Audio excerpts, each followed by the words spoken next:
আসসালামু আলাইকুম সুপ্রিয় দর্শক, আজকে আমরা দেখব একটা শীটের চারপাশের বর্ডার কিভাবে ডিজাইন করে, পেজ নাম্বার কিভাবে বসায়, প্রিন্টের জন্য কিভাবে পেজ সেট আপ করে এবং বেশ কিছু ট্রিক্স আমরা দেখব। তো প্রথমে আমরা দেখব পৃষ্ঠার সাইজ কিভাবে ঠিক করে, বর্ডার কিভাবে ছোট বড় করে। সেজন্য আমরা চলে যাব লেআউটে থেকে পেজ সেট আপ নামে যে অপশনটা রয়েছে, এখানে প্রথমে আমরা সাইজটা ঠিক করে নিব। এখানে ক্লিক করলে নরমালি হচ্ছে আমাদের থাকে লেটার সাইজ করা থাকে, এরকম থাকে, কিন্তু আমরা যেহেতু বাংলাদেশে সবচেয়ে বেশি ব্যবহার করি A4 পেপার, সেই জন্য আমরা A4 পেপার এখান থেকে নিয়ে নিব।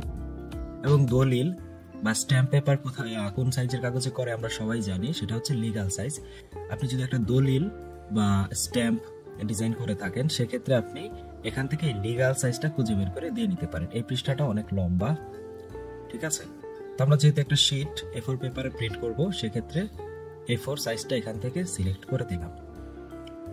এরপর রয়েছে ওরিয়েন্টেশন, যেটা এখন পোর্ট্রেটে আছে, মানে খাড়া আছে, ল্যান্ডস্কেপ দিলে এরকম কাত হয়ে যাবে। তো আমরা এখান থেকে পোর্ট্রেটই রাখবো। এরপরে আসে মার্জিন, সাধারণত 1 ইঞ্চি করেই কাজ করি, কিন্তু আপনি যদি মনে করেন যে না, আমি এতটা পৃষ্ঠা ফেলে দিব না, এতটা পৃষ্ঠা ও কারণে নষ্ট করব না, আপনি মার্জিনটা আরো ছোট করে দিলে আপনার এখান থেকে যদি 1/2 ইঞ্চি করে দেন, দেখবেন অনেকটা বেশি লেখা আপনার একটা পৃষ্ঠায় জায়গা হচ্ছে, পৃষ্ঠা বাঁচবে। ওকে, এভাবে 1/2 ইঞ্চি দিতে পারেন। আবার প্রয়োজন অনুযায়ী আরো কম বেশি করতে পারেন। কিভাবে? আমি একটু আগে বললাম, দলিলের কিন্তু বা স্ট্যাম্প পেপারের উপরের বেশ কিছুটা জায়গা ফাঁকা থাকে। তো উপরে এতটা জায়গা ফাঁকা রেখে আপনি যদি নিচে টাইপ করতে চান, তাহলে আপার যে মার্জিনটা রয়েছে সেটা 2-2.5 ইঞ্চির মতো করে দিতে হয়। তারপরে চারপাশে 1 ইঞ্চি করে দিলে হয়, 3 পাশে। এটা কিভাবে করে? এটা কাস্টম মার্জিনে গিয়ে এখান থেকে যে টপ যে রয়েছে, এখানে হচ্ছে 2.5 ইঞ্চি করে দেন, 2.5, বাকিগুলো 1 ইঞ্চি বা আরো কম দিলেও সমস্যা নাই। দিয়ে এখান থেকে হোল ডকুমেন্ট করে দিতে হবে, তাহলে সবগুলো পৃষ্ঠা এই সেটআপটায় চলে আসবে। দিয়ে জাস্ট ওকে দিবেন, দেখবেন প্রত্যেকটা পৃষ্ঠার উপরে এতটুকু করে বেশি ফাঁকা রয়েছে।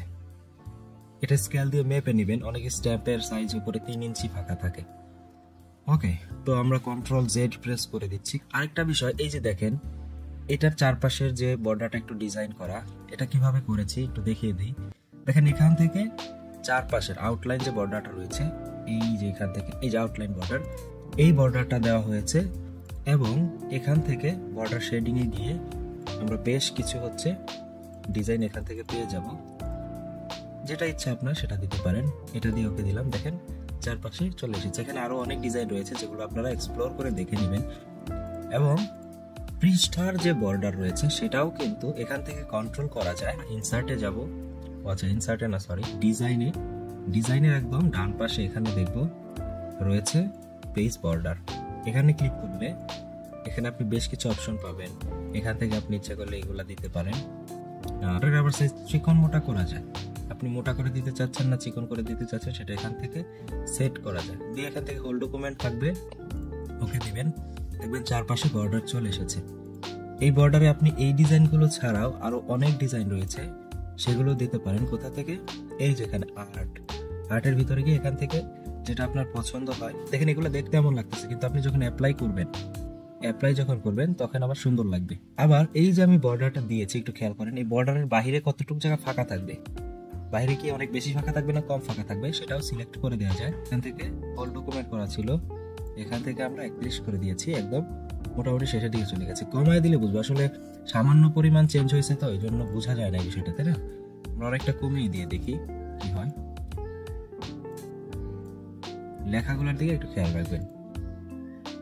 ওকে, দেখতে পাচ্ছেন বর্ডারটা একদম কর্নারে চলে গিয়েছে। আশা করি এখন বুঝতে পেরেছেন। এরপর এখান থেকে আরো 2টা বিষয় রয়েছে, যেটা আমরা এখনই দেখে ফেলবো। পেজ কালার, পৃষ্ঠার কালার। এই যে আপনার পৃষ্ঠাটা রয়েছে, এই পৃষ্ঠার কালার আপনি সেগুলো চেঞ্জ করতে পারেন। অনেকে কালোর উপরে সাদা লিখে, যাতে তার লেখাটা কোথাও না হয়, কি বলে, ফটোকপি করে কেউ কপিরাইটের যে বিষয়টা রয়েছে সেটা নষ্ট না করে। কারণ কালো বেশি থাকলে বাহির থেকে কেউ প্রিন্ট করতে পারবে না, দোকানদাররা প্রিন্ট করতে চায় না যদি আপনি ব্যাকগ্রাউন্ড অনেক কালো দিয়ে দেন, কারণ কালি বেশি লাগে, এটা সহজে কেউ প্রিন্ট করে দিতে চায় না। এভাবে নিজেদের যে কি বলে অ্যাসেট গুলা রয়েছে, শিটগুলো রয়েছে, সেগুলা সংরক্ষণ করে রাখে। তো নর্মালি এখানে সাদাই থাকুক। এবং এরপর রয়েছে ওয়াটারমার্ক। কি আমরা জানি, একটা জলছাপ। জলছাপটা আমরা অনেকভাবে দিতে পারি। এখানে আমরা গিয়ে নর্মালি এভাবে যদি দিয়ে দিই, দেখেন মাঝখানে লেখাটা চলে আসবে। এখন এটাকে আমরা কাস্টমাইজ করার জন্য এখান থেকে কাস্টম ওয়াটারমার্কে চলে যাব। এখান থেকে আমরা দুই ধরনের ওয়াটারমার্ক দিতে পারি, একটা হচ্ছে টেক্সট আর একটা পিকচার। যদি আমরা টেক্সট ইউজ করি তাহলে এখান থেকে ভাষা সিলেক্ট করে নেওয়া যায়, কোন ভাষায় দিতে চাচ্ছি। এখানে আমি যে লেখাটা লিখবো সেটা এখানে জলছাপ হবে। ধরেন আমি আমার নাম দিচ্ছি, ফারাবি ভাই দিলাম, আপনাদের ফারাবি ভাই। এবং এখানে আরিয়াল ব্ল্যাকটা দিবেন। আরিয়াল ব্ল্যাক ফন্টটা অনেক স্ট্রং একটা ফন্ট, যে কারণে এই ফন্টটা অনেক বেশি ইউজ হয়। ঠিক আছে, এখান থেকে খুঁজেও বের করতে পারেন আপনি কতটা গাঢ় দিতে চাচ্ছেন, সেটা এখান থেকে দিতে পারেন। একদম কালো হালকা শেড, তো এটা হালকা শেড থাকাটাই আমার মনে হয় বেটার, নাহলে লেখা বোঝা যাবে না। আমরা এখান থেকে এটা দিয়ে দিচ্ছি, ওকে দিয়ে ক্লোজ দিয়ে দিব, অ্যাপ্লাই বা ওকে যেটাই দেন। ব্যাস, এখন কিন্তু আমার জলছাপ লেখার জলছাপ হয়ে গেল। এখন আপনি জলছাপ রিমুভ করতে চাচ্ছেন, এখান থেকে গিয়ে রিমুভে ক্লিক করে দিলেই রিমুভ হয়ে যাবে। আবার আপনি কোনো পিকচার যদি জলছাপ দিতে চান, কাস্টমে যাবেন, এখানে ক্লিক করবেন, এরপরে সিলেক্ট দ্য পিকচার। তো পিকচারটা সিলেক্ট করার জন্য এরকম যদি আসে, এই যে দেখেন ফ্রম এ ফাইল ব্রাউজ করবেন। আপনার ডেস্কটপে বা যেখানে আপনি কোনো লোগো রেখেছেন সেখান থেকে, ধরেন এটা আমার একটা লোগো, এটা আমি ইনসার্ট করে দিলাম। ইনসার্ট করে দিয়ে আমি অ্যাপ্লাই করে দেখবো কেমন হয়েছে। দেখেন ব্যাকগ্রাউন্ডে একটা জলছাপ চলে এসেছে, ওকে। এরপর ক্লোজ দিলাম, ব্যাস আমার প্রত্যেকটা পৃষ্ঠায় কিন্তু এই জলছাপটা চলে যাবে, লেখার ক্ষেত্রেও এবং আপনার পিকচারের ক্ষেত্রেও প্রত্যেক পৃষ্ঠায় জলছাপ যাবে।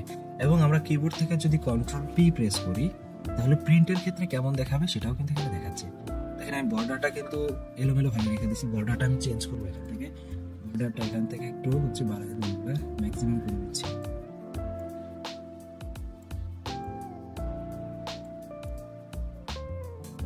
ওকে, এবং এখান থেকে আরেকটা অপশন দিই। এই পিকচারগুলো দেওয়ার পরে সুন্দর, সাইজটা আমি একটু কম দেব। ওকে, তো ইনসার্টের ভেতরে এখানে আমরা হেডার, ফুটার এবং পেজ নাম্বার পেয়ে যাব।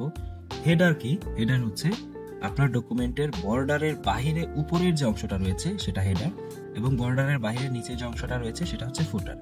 এই হেডার ফুটারে আমরা বিভিন্ন লেখা লিখে থাকি, যেমন চ্যাপ্টারের নাম লিখে থাকি, তারপরে বইয়ের নাম লিখে থাকি, এবং ফুটারে আমরা কি করি, পৃষ্ঠার নাম্বার দিয়ে থাকি। তো এটা কিভাবে কাস্টমাইজ করে, এখান থেকে হেডারে ক্লিক করে দেখেন হেডারের বিভিন্ন অপশন এখানে দিয়ে দিয়েছে।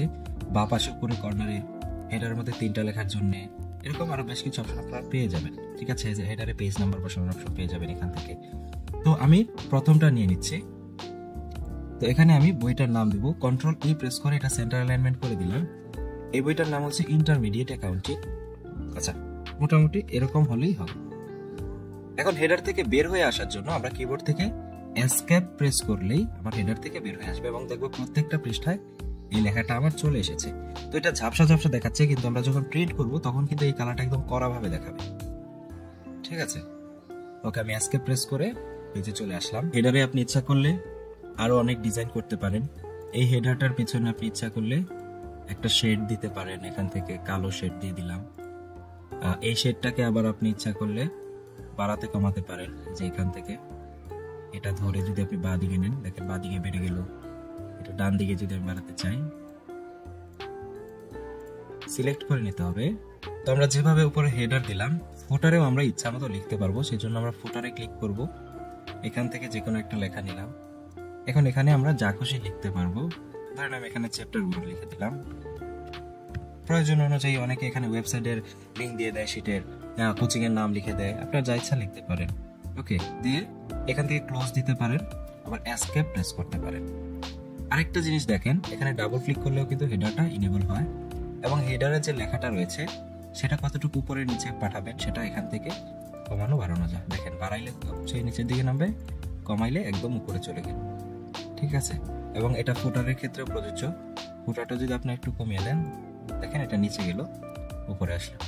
এখান থেকে আমরা এই লেখাগুলোকে কন্ট্রোল করতে পারবো। এটাকে আমি আগেরটার মতো একটা বর্ডার দিয়ে দিচ্ছি, শেড দিয়ে দিচ্ছি। ওকে, এই শেডটা একদম কর্নার পর্যন্ত নেওয়ার জন্য এখান থেকে সিলেক্ট করে দিলাম, এখান থেকে ব্যাস। ওকে, তো চ্যাপ্টার 1 থাকুক এই পর্যন্ত। তো এখন আমি এসকেপ প্রেস করে হেডার থেকে বেরিয়ে আসলাম, ফুটার থেকে বেরিয়ে আসলাম। তো আরেকটা বিষয় হচ্ছে পৃষ্ঠা নাম্বার বসানো। তো পৃষ্ঠা নাম্বার বসানোর জন্য আমরা ইনসার্টে গিয়ে এই পেজ নাম্বারে ক্লিক করব। বেশ কিছু অপশন রয়েছে, উপরে বসাইতে চাইলে পৃষ্ঠার উপরে বসাতে পারেন, উপরে বাম সাইডে, উপরে মাঝখানে, উপরে ডান সাইডে, তো বিভিন্ন স্টাইল রয়েছে, এগুলো অ্যাপ্লাই করে করে দেখে নেবেন। এবং যদি নিচে বসাতে চান, সাধারণত আমরা নিচেই বসিয়ে থাকি, তো এভাবে এখান থেকে একটা সিলেক্ট করে দিবেন। তো এটাকেও কিন্তু আপনি নাড়াতে পারবেন। তো আমি ধরেন এটাকে একটু বড় করে দিলাম। আচ্ছা, এটা এখানে থাকবে, এটার কালারটা কিন্তু চেঞ্জ করতে পারবো ডাবল ক্লিক করে। আমরা যেরকম শেপের ফিল কালার চেঞ্জ করেছিলাম সেইভাবে কিন্তু এখানেও চেঞ্জ করতে পারবো। আচ্ছা, এবং ফন্ট কালার যে রয়েছে সেটা আমরা এখান থেকে চেঞ্জ করতে পারবো। শেপের আউটলাইন এখান থেকে কালার করে দিচ্ছি। ওকে, এখন মোটামুটি একটা পারফেক্টনেস এসেছে। এরপরে আমরা দেখবো হচ্ছে ড্রপ ক্যাপ। এখানে ড্রপ ক্যাপের একটা অপশন পেয়ে যাবেন, এই যে এটা। আপনারা এখানে কিছুটা লেখা যদি আপনি নিয়ে আসেন, আমি বেশ কিছুটা লেখা নিয়ে আসলাম, কন্ট্রোল জে প্রেস করে এটাকে জাস্টিফাই করলাম, আবারও কিছুটা লেখা নিয়ে আসলাম। ওকে, তো ধরেন আমি একটা গল্প টাইপ করেছি, সেই গল্পের প্রথম যে লেটারটা আছে, আমরা অনেক সময় দেখি এই লেটারটা অনেক বড় থাকে, বাংলা উপন্যাসে বা হচ্ছে গল্পের বইগুলোতে প্রথম লেটারটা বড় হাতে থাকে, এটাকে ড্রপ ক্যাপ বলে। এরকম ভাবে থাকে, তাই না? অনেক ক্ষেত্রে এগুলো কাজে লাগে, এটাকে ড্রপ ক্যাপ বলা হয়, এটা পরীক্ষায় চলে আসে অনেক সময়। এই ড্রপ ক্যাপটাকে আপনি এখান থেকে বিভিন্নভাবে করতে পারেন, বাহিরে, লেখার মাঝখানে, এরকম, অথবা নান করে দিতে পারেন যদি আপনার প্রয়োজন না হয়। এটাকে ড্রপ ক্যাপ বলে। এরপরে আসে হচ্ছে ওয়ার্ড আর্ট। ওয়ার্ড আর্ট কি? এখন এইটাকে আমি ডিজাইন করতে চাচ্ছি হালকা, বিভিন্ন ডিজাইন ইউজ করতে পারবেন আপনার ইচ্ছে মতো, আবার এটার কালারও চেঞ্জ করতে পারবেন। এইগুলো অপশনগুলো এখানেও থাকে, ওখানেও থাকে। এবং লাস্ট যে ভিডিওগুলো ছিল সেখানে টেবিল নিয়ে আমি একটা ভিডিও করেছিলাম, তো সেই ভিডিওতে আমি 2-3টা বিষয় দেখাতে ভুলে গিয়েছি, আর সেটা আজকে আমি দেখিয়ে দিচ্ছি। টেক্সটের ডিরেকশন, এই যে আমার লেখাগুলো আছে এগুলো আমি খাড়া খাড়া করে ভাবেও লিখতে পারবো, সেই জন্য এখানে ডাবল ক্লিক করে লেআউটে চলে যাবেন। লেআউট থেকে আপনি যেই লেখাগুলো খাড়া খাড়া করে লিখতে চাচ্ছেন সিলেক্ট করে এখান থেকে দেখবেন একটা অপশন থাকবে লেআউটের ভিতরে ডিরেকশন, তো এইভাবে আপনি লেখার ডিরেকশন চেঞ্জ করতে পারবেন। এরপর এটাকে ডাবল ক্লিক করে ডিজাইনের ভিতর থেকে দেখবেন এখানে বেশ কিছু ডিজাইন আপনি পেয়ে যাবেন ফ্রিতে, কাস্টম ডিজাইন করা থাকে, পেন্টেড ডিজাইন, সুন্দর সুন্দর ডিজাইন ভিতরে থাকে। তো এগুলো আপনি অ্যাপ্লাই করতে পারেন, এবং আপনি চাইলে এই যে আপনার ডিজাইনটা রয়েছে, এই ডিজাইনের যে বক্সগুলো রয়েছে সেই বক্সগুলো ইনভিজিবল করতে পারেন। কিভাবে? এটা সিলেক্ট করলেন, হোমে চলে যাবেন, এখান থেকে নো বর্ডার দিয়ে দিবেন, তাহলে দেখবেন আপনার একটা বর্ডারও থাকবে না। তো এই কয়েকটা বিষয় আমি গত ভিডিওতে দেখাইতে ভুলে গেছিলাম, আসলে এত এত জিনিস দেখাইছি, ওইটা 30 মিনিটের উপরে ভিডিও হয়ে গিয়েছে। আর বড় করলে তো ভাই আপনারাই আমাকে বলবেন যে ভাই এত বড় ভিডিও বানায় না। তো আজকের ভিডিওটা এই পর্যন্ত ছিল। সবাই ভালো থাকবেন, সুস্থ থাকবেন। আপনাদের যদি মনে হয় বিন্দুমাত্র উপকার হচ্ছে, চ্যানেলটাকে সাবস্ক্রাইব করে দিন যদি ভালো লাগে, আর ভালো না লাগলে তো করবেনই না, সেটা তো আমি জানি। তো সবাই ভালো থাকেন, আল্লাহ হাফেজ।